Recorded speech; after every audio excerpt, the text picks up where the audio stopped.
बुस्ताने सुरूश की सरसब्ज वादियों में एक दिन ऐसा आया कि कुदरत ने अपना रुख बदल दिया। आसमान से बर्फ के नहीं, मौत के कतरे बरस रहे थे। बर्फ का ऐसा तूफान आया कि दरख्त कांप उठे, पहाड़ लरज उठे और जंगल की हर सांस जम गई। इस तूफान का नाम था सफेद क़यामत।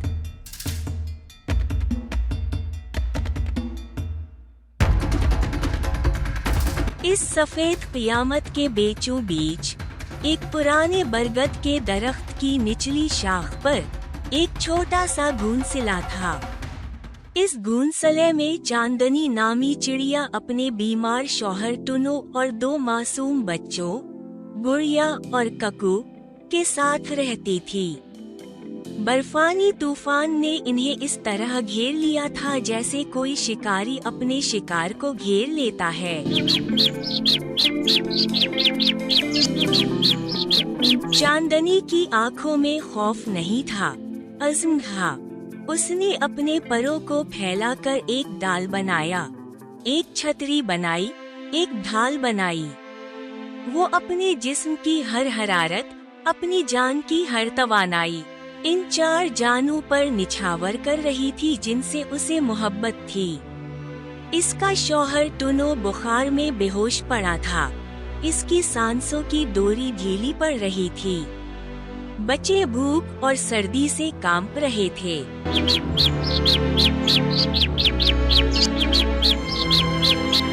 चांदनी ने अपनी चोंच आसमान की तरफ उठाई और दिल ही दिल में पुकारा, ऐ खुदा, मेरे बच्चों को ये ठंड न लगने दे। चाहे मेरी जान ले ले पर उन्हें बचा ले। मैं तेरे दर पर भीख मांगती हूँ। उसी बरगद के दरख्त की सबसे ऊंची शाख पर गरम खालों से बने आरामदेह घोंसले में ठाकुर कालू कौवा बैठा था। वो सोने के जेवरात से लदा हुआ था और ताज़ा गोश्त के टुकड़े मजे लेकर खा रहा था। नीचे की तकलीफ, नीचे की बेबसी इसकी परवाह नहीं थी। उसके लिए सिर्फ अपनी खुशी अहम थी, अपना आराम, अपना वकार।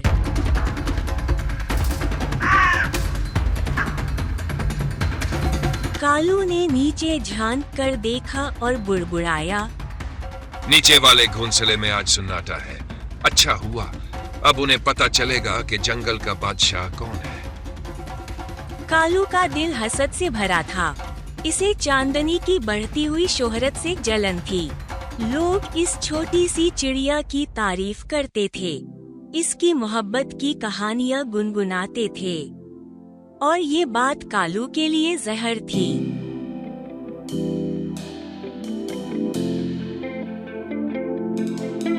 अचानक कालू को एक ख्याल आया। उसने अपने वफादार गुलाम भूरा कौवे को बुलाया।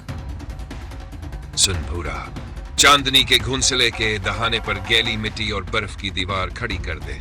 जब तक वो वापस आए, अंदर का सारा कुछ जम चुका हो। भूरा ने दांत निकाल कर कहा, वाह ठाकुर, क्या चाल चली है आपने।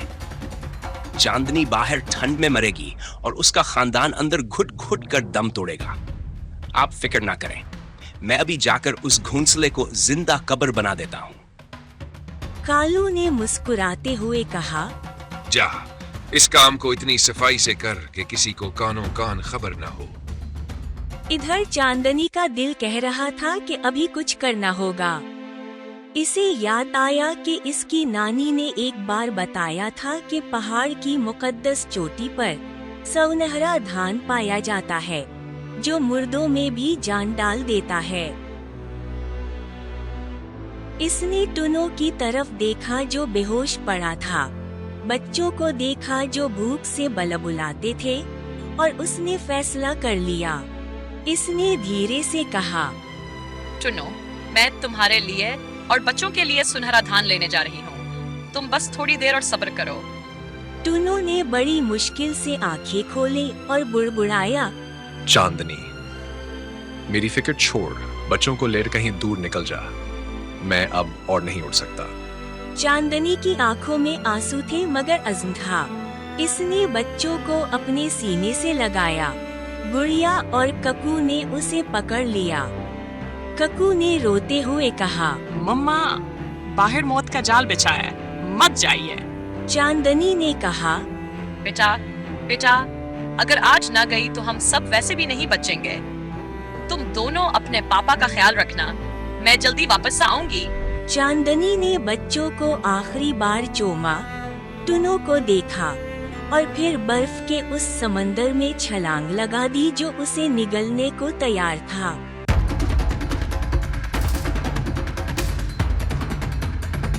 चांदनी के उड़ते ही भूरा कुआं मौका पर पहुंच गया। इसने जल्दी से गीली मिट्टी और बर्फ को मिलाकर एक गाढ़ा पेस्ट तैयार किया और घोंसले के दहाने को बंद करना शुरू कर दिया। बर्फानी हवा ने इस काम में उसकी मदद की और चंद ही मिनटों में वो दीवार पत्थर जैसी सख्त हो गई। घोंसले के अंदर अंधेरा था, ऑक्सीजन खत्म हो रही थी। गुड़िया और ककू ने जब देखा कि रोशनी का मंबा बंद हो रहा है तो वो घबरा उठे। कोई है? बाहर कौन है? मम्मा मम्मा। वो दीवार को नोचने लगे, मगर वो पत्थर जैसी सख्त थी। उनके नन्हे नाखून टूट गए, चोंचों से खून बहने लगा। ककू ने घुटने वाली आवाज में कहा, दीदी, मुझे सांस नहीं आ रही। मम्मा, कहाँ हैं आप? हमें बचाइए। गुड़िया की आवाज में मौत की घिन गरज थी। टुनो बेहोश पड़ा था, उसे कुछ खबर नहीं थी।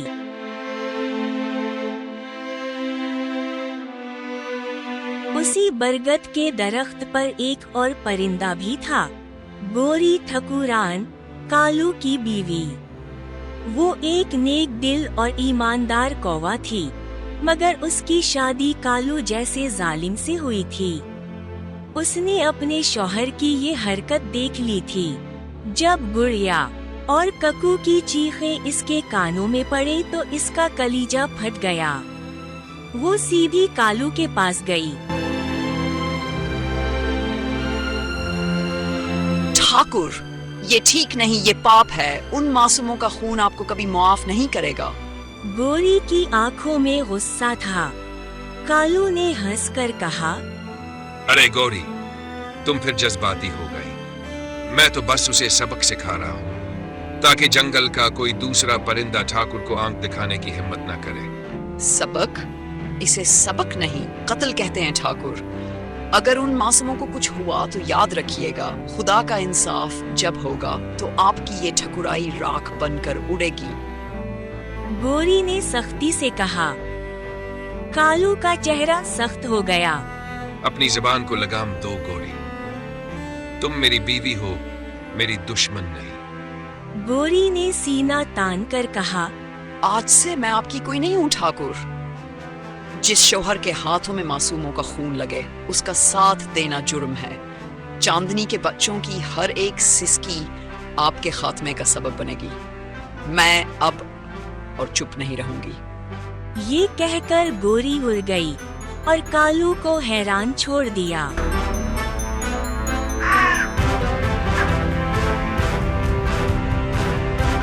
इधर चांदनी मौत की वादियों में थी।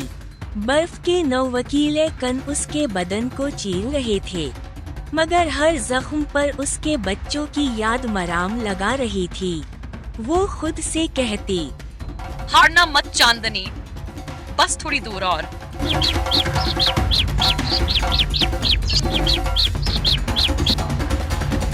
अचानक वो लड़खड़ा कर नीचे गिर पड़ी, बर्फ में धंस गई। लगता था कि अब सब खत्म है, लेकिन फिर उसने देखा कि सामने बर्फ का एक घर है, एस्कीमाओ जैसी शक्ल का। उस घर के दरवाजे पर एक बड़ा उल्लू बैठा था। उल्लू बाबा ने नरमी से कहा, अंदर आ जाओ नन्ही चिड़िया, इस तूफान में बाहर रहना खुदकुशी है। यहाँ इस बर्फ के घर की गर्माहट में कुछ पल आराम कर लो। चांदनी उल्लू बाबा के पास गई। उस घर के अंदर जिलरी बोटियों की मीठी खुशबू और सुकून देने वाली रोशनी थी।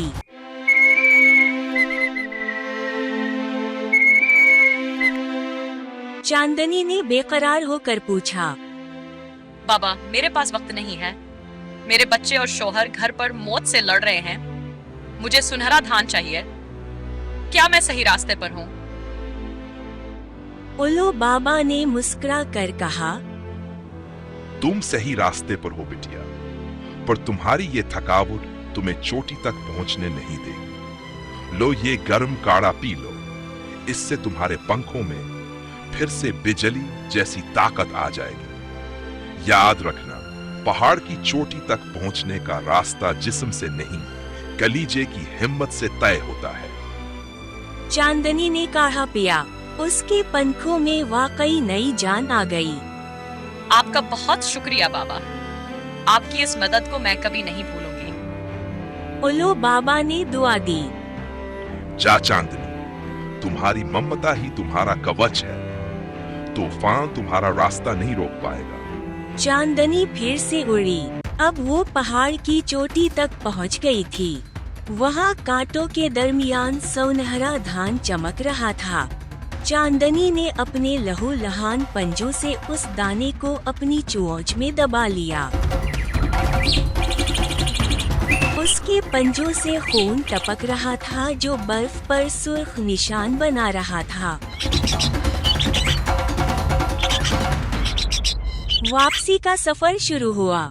जब चांदनी वापस आई तो उसे सामने कालू खड़ा मिला। वो उसे अंदर जाने से रोकना चाहता था। कालू ने तनस से कहा, बहुत देर कर दी चांदनी, अब उस घोंसले में सिर्फ लाशें होंगी। चांदनी ने कालू की आंखों में देखा। उस नन्ही चिड़िया में हजारों बिजलियों की ताकत आ गई थी। हट जा जालिम, आज मेरी ममता के आगे कोई भी नहीं ठहर सकता।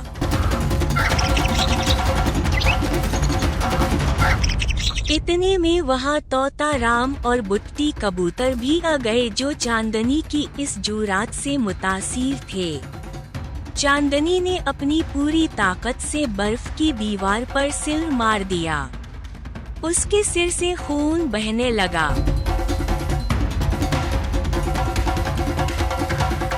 तोता राम ने ललकारा, भाइयों, आज एक माँ का खून बहा है, तोड़ दो इस दीवार को। सारे परिंदे इकट्ठे हो गए। दीवार टूट गई। चांदनी अंदर भागी। टुनो और बच्चे तकरीबन बेजान हो चुके थे। चांदनी ने सुनहरे धान का रस उनके मुंह में डाला। चांदनी की आवाज में बिछड़ने का खौफ था। नहीं, तुम मुझे यूं छोड़कर नहीं जा सकते। कुको, गुड़िया, आंखें खोलो बेटा। देखो तुम्हारी मम्मा आ गई है। मैं तुम्हारे लिए जादुई दाना लाई हूँ। एक बार, बस एक बार अपनी मम्मा को पुकार लो। टुनो की आंखें धीरे धीरे खुलीं। बच्चों के जिस्म में हरकत हुई। कोकू ने कहा, मम्मा, आप आ गए। हमें लगा आप हमें भूल गए। चांदनी ने उन्हें अपने सीने से लगा लिया। कभी नहीं बेटा, माँ अपने बच्चों को कभी नहीं भूलती। टुनो ने एक गहरी लंबी सांस ली और धीरे धीरे अपनी गर्दन उठाई। चांदनी, तूने मौत के मुंह से हमें खींच लिया। अगर आज तुम ना होती तो ये जालिम ठाकुर हमें मिटा चुका होता। चांदनी ने कहा, ये मैंने नहीं किया टुन्नो, ये हमारी इकट्ठा और ऊपर वाले के इंसाफ ने किया है। आज से हमारे इस घर में डर की कोई जगह नहीं होगी। बाहर बरगिल्द के पेड़ के नीचे गोरी ठकुरान ने कालू के सारे गहने उतार कर फेंक दिए और उसे सबके सामने जलील किया।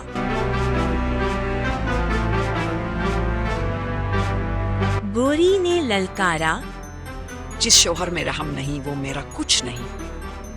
जा कालू, आज से तुम इस जंगल के सबसे अकेले परिंदे हो। कालू सिर झुकाकर अंधेरे की तरफ उड़ गया।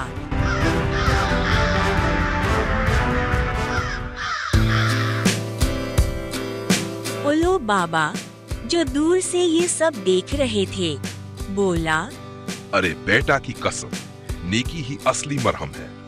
याद रखना बच्चों, एक माँ की दुआ पत्थर का सीना भी चीर सकती है। ये कहानी एक माँ की उस लाजवाल कुर्बानी की दास्तान है जो हर रुकावट को पार कर सकती है। चांदनी ने साबित किया कि जब माँ के दिल में अपने बच्चों के लिए मोहब्बत हो तो वो बर्फ के तूफानों से लड़ सकती है, जालिमों का सामना कर सकती है और मौत को भी मात दे सकती है। कालू की मानिंद जालिम चाहे कितने ही ताकतवर क्यों ना हो, एक माँ की दुआ और एकता की ताकत के आगे बेबस हो जाते हैं। गोरी जैसी खवातीन जुल्म के खिलाफ आवाज उठाती है और सच की जंग लड़ती हैं। उल्लू बाबा की नसीहत हमें याद दिलाती है कि नेकी ही असल मरहम है और मोहब्बत ही वो ताकत है जो दुनिया को बदल सकती है। दोस्तों, कहानी अच्छी लगी हो तो वीडियो को लाइक और चैनल को सब्सक्राइब करना ना भूलें। हमेशा खुश रहें, अपना और अपनों का ख्याल रखें। अल्लाह हाफिज।